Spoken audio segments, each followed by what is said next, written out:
Hey, ladies and gentlemen, welcome back to Anatomy and Physiology. We're starting a new chapter, so we're going into the vocabulary for the muscular system. So let's jump right in and see what words we're going to be working with. Your first two words, that's right, I'm putting them both together here, are prime mover and antagonist. Now we're talking about muscles. So the prime mover is the muscle that's responsible for the actual movement. So in this case, this person is lifting their forearm up. So the bicep is what's pulling on the forearm. So that is the prime mover. The antagonist is the muscle that opposes the prime mover, meaning it's the muscle that wants to go in the other direction. Taking a look at this video, we've seen this before in the skeletal system, but now we're looking at the muscles. We see this is the bicep, and this is the tricep. As the bicep contracts, it's going to pull on the forearm, which means the bicep is our prime mover. The triceps want to go the other way, so they are the antagonist. But here's the weird thing. If we do it the other way around, the tricep is now pulling. They switched roles. So now the tricep is the prime mover, and the biceps the antagonist. So that means it's all about which movement is happening. Here, the bicep is the prime mover and the triceps the antagonist. And here, the tricep is the prime mover and the biceps the antagonist. So when you switch the movement, you switch the roles. Remember, guys, this is the internet. You had the ability to pause. So if you didn't finish writing this down, please pause and finish writing it down. I am moving on. Your next two words also go together, origin and insertion. Origin is the end of the muscle attached to a non-moving bone, and insertion is the end of the muscle attached to the moving bone. Take a look here. This muscle is attached to the bones by way of tendons. The muscle weaves into the tendons, which then weaves into the periosteum of the bones. Remember that word, the periosteum, the fibrous covering? We have a fibrous membrane here, which is rather difficult to remove from the surface of the bone itself. All right, so everything's woven together with the tendons. Back to this picture. We got the origin and the insertion. So the origin is attached to the part that's not moving. So up here in the shoulders, when the bicep and the triceps contract, the shoulders stay put. Look at that. All up here is not moving. We call that the origin. And then down here is moving when the muscles contract. So we call that the insertion. Here's how you're going to think of it. Imagine during development as a fetus that the muscles started growing here. That's what it means by origin, the start.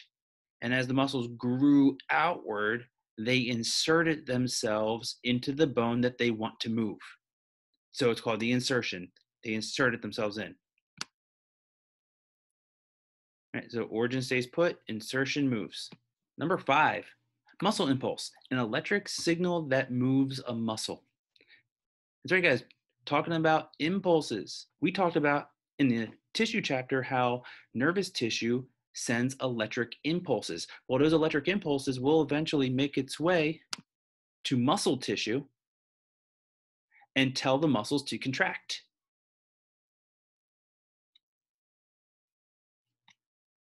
Number 6, motor neuron, a neuron that transmits an impulse to the muscle. So the impulse is the actual electricity moving through the neuron.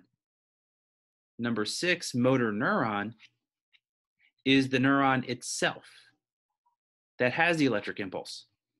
So why do we call this motor neuron? Because the word motor refers to movement. So this is the neuron that is attached to the muscle that's going to tell the muscle to move. So this is your movement neuron, motor neuron.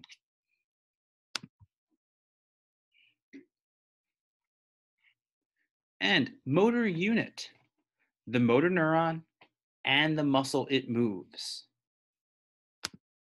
Back to this image. This is the motor neuron. This all is the muscle. And the two of them together is known as the motor unit. Number 8, neurotransmitter, a chemical that controls nerve impulses. That's right, guys. It's not just electricity. There's also chemicals involved. In fact, they are arguably more important than the nerve impulse. If you remember back in Bio 1, we talked about exocytosis, where chemicals were kicked out of the cell, right? This little bubble rejoins the membrane and all the chemicals in the membrane kick out. Well, in this case, those chemicals are called neurotransmitters. You also know them as hormones. You have all different kinds of hormones or all different kinds of neurotransmitters telling your bodies different things, and they need to get kicked out of the neuron. In this case, the neurons look more like this, so that electric impulse is going to kick the chemicals out of the neuron, across this empty space, and into the next neuron. Those chemicals you see coming out, those are the neurotransmitters telling the next neuron what the message is. What do we got to do? And when that electric impulse finally gets here, those neurotransmitters are going to jump across into the muscle and tell the muscle what to do. So neurotransmitters are one of the most important things. All right, so now we're done all the chemistry. Let's take a look at the muscle itself. And it turns out your muscle isn't one solid piece. It is actually in layers. Layers! That's right, guys, layers. So if you take a look here, this is the actual muscle itself. But you see that the muscle is made up of all these different strings that we call fascicles. You can actually see fascicles, by the way. Take a look at chicken breast. And by the way, the meat you eat is muscle. So chicken breast is a muscle. And if you zoom in on it, you can see all these different lines in the meat. Those lines are the fascicles. And then we'll get back to the definition in a second. Number 10, muscle fiber. Those fascicles are full of their own little strings called muscle fibers. So that's your definition for number 9, fascicle, a group of muscle fibers. All these muscle fibers together in this picture, zooming in here, all these muscle fibers here make up one fascicle. And then the muscle is many fascicles. So what is a muscle fiber? A muscle fiber is a cell. That's right, a cell. This string, this one pulled out actually, right? This is, take this, one of these, and yank them out. That is one muscle fiber. That's actually a muscle cell. I know you're used to seeing cells looking like this from Bio 1, right? Well, just like the nerve cells, the neurons, they don't actually look like this in your muscles. Your muscle cells look like this. In fact, you can even see the nucleus of the cell sticking out right here. And then your muscle cells are also made of their own strings we call myofibrils. So again, layers. Layers! Layers. These small strings are the ones that actually contract. So these are the smaller contracting fibers in the muscle fibers. Meaning these small strings are the ones that are actually contracting. And when all of these myofibrils in this muscle cell, in this muscle fiber contract, then the entire muscle fiber contracts. And then when all of these muscle fibers contract, the fascicle contracts. And then when all of the fascicles are contracting, the muscle is contracting. So what you're looking at is a whole bunch of myofibrils all contracting. Question though, what makes them contract? And don't say nerve impulse, it's deeper than that. Your myofibrils are also filled with something, but these are not going to be their own strings. These are going to be something different. So let's take a look at a different picture here. Zoom in. This is one big myofibril, but take a look. The myofibril has sections. Look at this. From blue zigzag line, zoom in here, blue zigzag line to blue zigzag line, that is one section. And then this blue zigzag to this blue zigzag, this is another section. These sections are called, number 12, sarcomeres, the functional unit in the myofibril. Meaning the myofibrils are contracting, but the sarcomeres are where the action is happening. All those neurotransmitters are going to the sarcomeres. All these sarcomeres are going to contract like an accordion. So you're looking at a bunch of accordions all lined up next to each other. And what makes the the sarcomere contract? These colors, the blue and the red and the blue. This is all one sarcomere, blue, red, blue. These are proteins you're looking at. That's right, guys. Proteins. And the red is going to grab the blue here. The red's going to grab the blue here. And the neurotransmitters are going to tell them to contract, to pull in on the blue. Those things are called actin and myosin.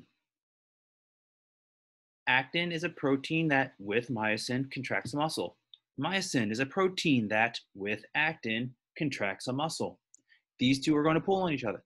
More specifically, the myosin, the red one, is going to pull on the actin, the blue one. If I look at the zoomed in picture, and yes, the color code changed, go with it. The myosin, which was the red one before, has these little things coming off of it. And when the neurotransmitters come in, they're going to tell these little tentacle-like things to do things.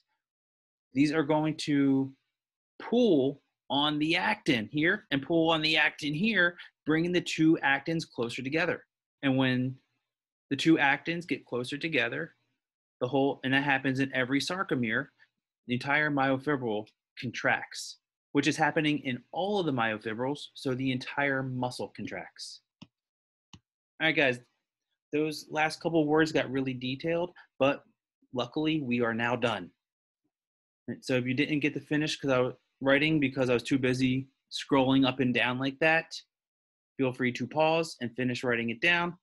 Then go back into Google Classroom and see if I left you any work to do. And I will catch you in the next video.